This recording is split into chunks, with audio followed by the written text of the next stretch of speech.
This video is brought to you by TLDR Business. Elon Musk endeared himself to both Ukraine and the West at the beginning of the war by providing Starlink terminals to Ukrainian forces.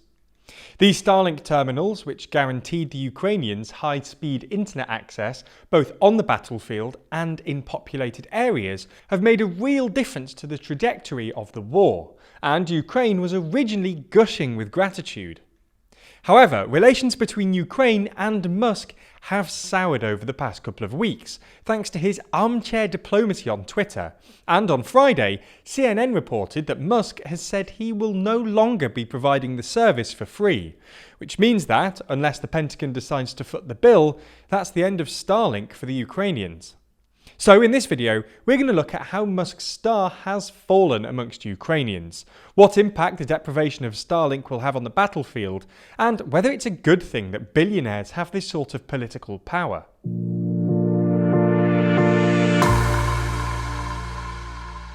As you may have seen in our recent video, the US channel really needs your support. So make sure you subscribe, like, comment and share to give this channel a chance of surviving into the new year. So, first things first, what is Starlink and why does it matter? Well, Starlink terminals are basically little boxes which provide reliable, high-speed internet access. The system uses satellites in low orbit to beam high-speed internet to these portable terminals, of which there are about 20,000 in Ukraine. According to Ukraine's Minister of Digital Transformation, some 150,000 Ukrainians now rely on Starlink for internet access, and internet traffic via Starlink in Ukraine has increased by something like 10,000% since the system was introduced in late February. Musk sent the first Starlink terminal to Ukraine on February the 28th, 2 days after Fedorov appealed for Musk's help on Twitter. While Starlink is sometimes used for non-military purposes, Zelensky, for example, sometimes relies on Starlink to transmit his nightly broadcasts, and the Ukrainian authorities have relied on Starlink to keep their trains running, it's been most effective on the battlefield. Ukrainian forces rely on Starlink's reliable high-speed and, perhaps most importantly, secure internet for everything from communications to drone delivery. It's hard to overstate how instrumental Starlink has been in Ukraine's success. Fedorov has claimed that the first batch of Starlink terminals, delivered in late February, quote, changed the course of the war to Ukraine's advantage. And a Ukrainian soldier interviewed by The Economist described Starlink as the oxygen for the Ukrainian army. Now, while some fraction of these were paid for by Western governments, Musk contributed by waiving the monthly fees, which usually come to about $110 per terminal per month. Assuming there are 20,000 terminals in Ukraine, and they've been fighting for about 9 months, this means that Musk has, in total, waived about $20 million worth of fees. However, according to Musk, when you include the terminals that were donated by Starlink, which Musk claims account for the vast majority, and account for the fact that Ukrainians use 100 times more data than your average household, the total cost so far is more like $80 million, and Musk expects it to exceed $100 million by the end of the year. On top of the financial costs, Musk also claims that, by providing Starlink terminals to Ukraine, he's made both himself and his company, SpaceX, a target for Russian cyber attacks. This is something the Russians have tried before. Just an hour before Russian troops invaded Ukraine, Russian government hackers launched a successful counterattack against the American satellite company Viasat, which permanently shut down thousands of their terminals. Anyway, on Friday, CNN reported that Musk had asked the Pentagon to pay for Ukraine's Starlink program, claiming that SpaceX could no longer afford to cover the costs.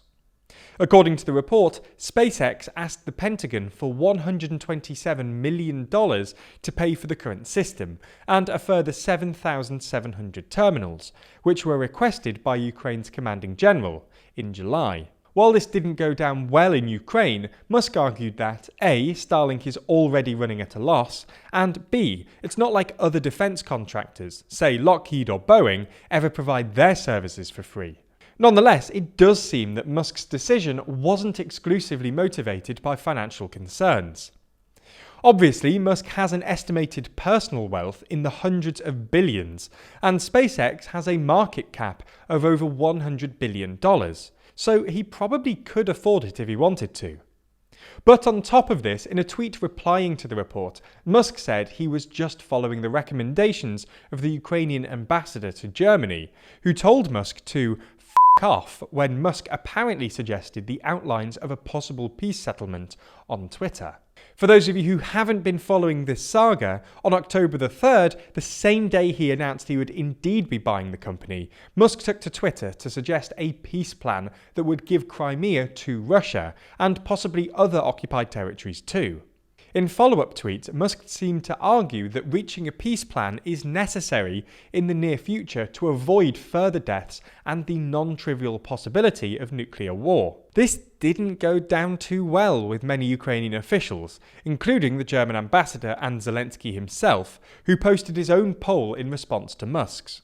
There were even reports that Musk had talked to Putin before suggesting the peace plan, although we should say that Musk has strenuously denied these reports. Anyway, in the days following, Ukrainian forces reported Starlink outages, and there were reports that Musk had blocked Starlink in Crimea, although Musk also denies these reports. So, what happens next? Well, given its strategic importance, it's very likely that Starlink will continue in Ukraine, and the Pentagon will probably pay for it if they need to. Nonetheless, Musk does seem genuinely concerned about the possibility of nuclear war, and he's made it clear that he will intervene more actively if, quote, the nukes start flying. Anyway, whatever you think of Musk's peace plan or his anxieties about nuclear war, what this whole episode has made undeniably clear is that Musk has serious political power. Musk can leverage unimaginable wealth, a massive online following, and control over some of the world's most cutting-edge technology to achieve his preferred geopolitical outcomes. Starlink is a good example, as authoritarian regimes increasingly rely on control over the internet to stem discontent. Starlink can be the difference between connection and blackout, and Musk can turn it on or off at will. You might find the idea of completely unaccountable billionaires deciding on the course of history terrifying, or you might see Musk as a necessary remedy to the government's reckless, ever-escalating, pseudo-patriotic hawkishness. Either way, what is clear is that the US government don't like it.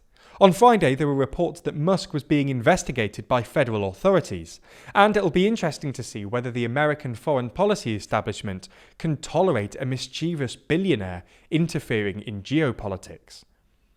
And if you're interested in all things Elon, we've made a couple of videos about him over on TLDR Business, breaking down his ongoing legal battles with Twitter and the ideology that drives the controversial billionaire.